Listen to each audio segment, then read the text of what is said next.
Today the sermon is called "The Kingdom is Like." President Ronald Reagan used to tell a story about a little man who walked into a biker bar. The little man cleared his throat nervously and asked, "Which of you gentlemen owns the black pit bull chained to a parking meter outside?" A giant bear of a man wearing a biker vest turned around slowly on his stool, looked down at the quivering little man and said, "That's my dog, why?" "Well, sir," squeaked the little man, obviously very nervous, "I believe my dog just killed your pit bull." "What?"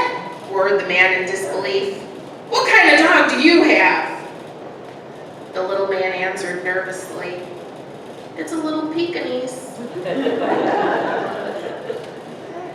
"That's ridiculous," roared the biker. "How could your little Pekingese kill my pit bull?" The little man swallowed hard and said, "It appears to have gotten caught in his throat."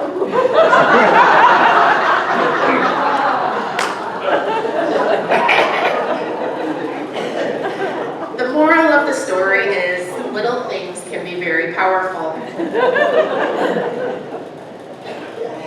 In our gospel lesson today, Jesus compares the kingdom of God to a tiny mustard seed. But before we look at this parable, I want to back up a second because I want to make sure we're all on the same page. The first thing we need to understand about this passage is what is meant by the kingdom of God. There are three different things, or three different ways that the phrase, the kingdom of God, is used in the Bible. The first is to express the rule of God over the people on this earth. The people in the Old Testament believed that the rulers were given the right to rule by God, and therefore they expected the Messiah to come and to put a whole new world as we know it under God's law here on this earth. The second meaning of the kingdom of God can be like the future kingdom of God, the kingdom of heaven, where our resurrected bodies will live in the future in God's presence.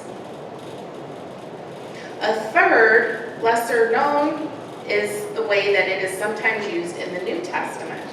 And that is, one of the places is specifically in Acts, where it's kind of used as a synonym for the gospel or the good news. What's unique in Jesus' teaching about the kingdom of God is that he speaks with a sense that the kingdom of God has already come and it's already here among us because it arrived with him. The gospel and its message that we're saved through belief, that we are saved through the belief in Jesus Christ, repenting from our sin, is the presence of the Lord among us, which is kind of an abstract thought. Now back to the next part of our lesson. Why does Jesus say the kingdom is like a seed and/or like a mustard seed? Well, the first part in our lesson today compared the kingdom of God to a seed that the farmer sows, that he scatters it and it grows, but he doesn't know exactly why. Then he compares it to a mustard seed and says that it is a small seed and that it grows large. Now the mustard seed is small, but it wasn't necessarily the smallest of all the seeds, but it was smaller than any of the seeds that were planted in a garden. And it didn't necessarily grow larger than all of the other plants into a bush, but it was larger than most of the cultivated plants. And it did grow very fast. Few plants grew quite as quickly. A mustard seed that went into the ground one day could begin growing and sprouting the next day. And few plants could grow quite as large as quickly as a mustard seed did. People from back then would recognize this parable as a comparison to rampant growth that resulted in impressive results.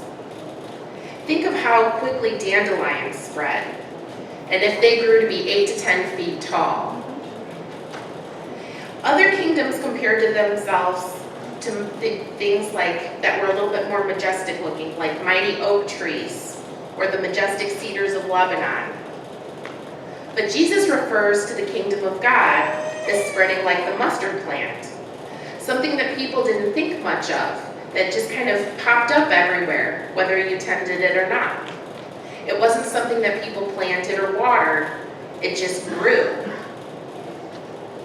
Think of mustard seeds as our small acts of kindness or our attempts to help others know about God and Jesus. We are like the first farmer in the story. We spread the seeds of faith and the knowledge of God, even if we don't really understand how they grow. How they do grow is like the mustard seed, fast and deep, popping up all over with impressive results. So what does this mean for us? Well, Jesus told parables, so I'm going to tell you a few stories. A teacher named Helen remembered teaching a 9th grade class of new math several years ago. And her students had been working really, really hard, but they just weren't grasping these concepts.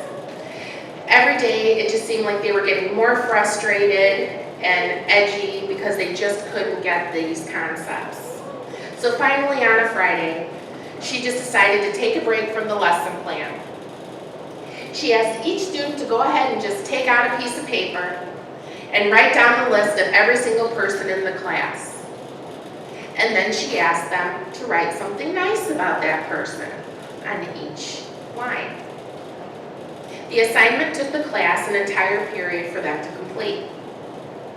The next day, Saturday, Helen took those pieces of paper and compiled a list for each student of all the nice things that each student had said about them. On Monday, she gave each student a paper with what the other classmates had written about them. The atmosphere in the class changed instantly. Her students were smiling again. She overheard one student whisper, "I never knew I meant anything to anyone." The students were happy with themselves and one another again. It was time to continue with their math lesson, and no one ever said anything about those papers again. Years passed and the students came and went, and then the class was suddenly brought together again as young adults. Helen's former students gathered around her, and one of them had something to show her. Opening up his wallet, he carefully removed 2 pieces of worn notebook paper that he had obviously taped together many times. She knew without looking what those papers were. They were one of the papers where they had listed all of the good things about each classmate. She was amazed as another student told her that she still kept her list in the top drawer of her desk at home. Another placed his list in his wedding album. Still another classmate took out her wallet and showed the worn, frazzled list to the group, saying she carried it wherever she went. She was very overwhelmed. Who would have thought that what one teacher did out of desperation on a Friday afternoon could have such lasting effects? You never know how something you might do might affect someone. The funny thing is that we may not even think about what we did or think that it was that big of an impact on somebody. But to that person, it makes a world of difference. Jesus taught us that the kingdom of God is like that. The gospel is rather unique in celebrating the fact of seemingly small and insignificant things and what a big impact they can have. I'd like to tell you about one man's experience that resulted in impressive results. One June morning, more than 150 years ago, Jean-Henri Dunant woke up and opened his window in Switzerland. He heard a bunch of conversation going on down the street, and so he got up to see what was going on. At first, he couldn't understand what all the commotion was about, but then he realized that he heard the words fighting and war. Eventually, he understood that a war had started in Italy. So he packed a few things and set out. He wanted to see for himself just what was going on. He arrived in Italy. He ended up packing himself up and going to Italy to see what all the commotion was about. So when he got into Italy, he saw the soldiers fighting on a hill near the town of Castiglione. It seemed that everyone was shooting at everybody else, and he watched as men were hit while men were hit by bullets. They were screaming and falling to the ground. Henri had never seen anything like this before. He felt he should do something to help all these wounded men. So when the fighting stopped at dusk, he went to a nearby town to ask people to go to the battlefield with him.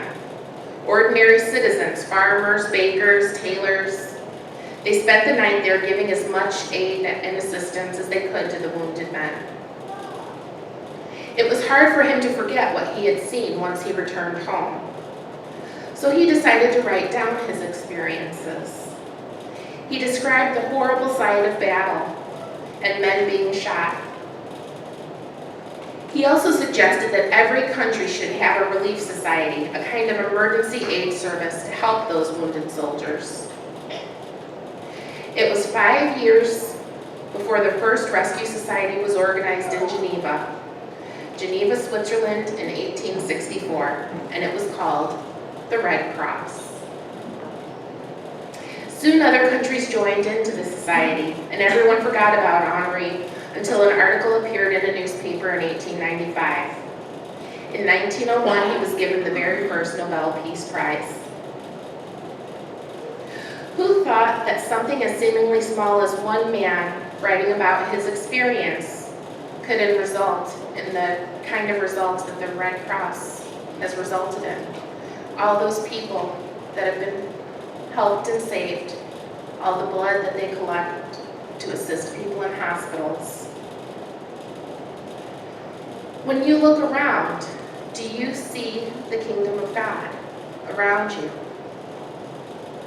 A Quaker philosopher, Rufus Jones, once told the story about a man who owned a summer cottage on the coast of Maine.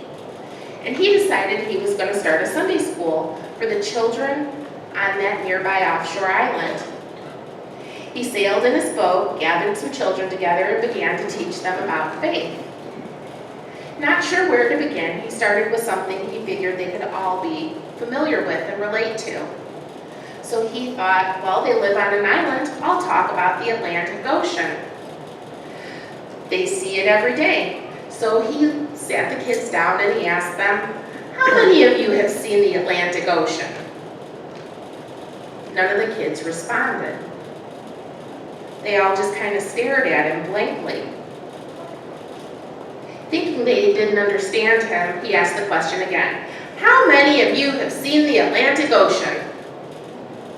Nobody said anything. And he discovered to his amazement that although the children had spent their whole lives living on the island, listening to the sound of the ocean, and looking at it in its vast stretches and expanses, they didn't know its name. The Atlantic Ocean to those children is like the kingdom of God to us. It surrounds us, but we may not know what it is. We hear about the kingdom of God, and we think only of some distant reality, something far away or yet to come. There is a future kingdom of heaven, but there is another kingdom, the one that Jesus taught us, that is already here around us, just like the Atlantic Ocean.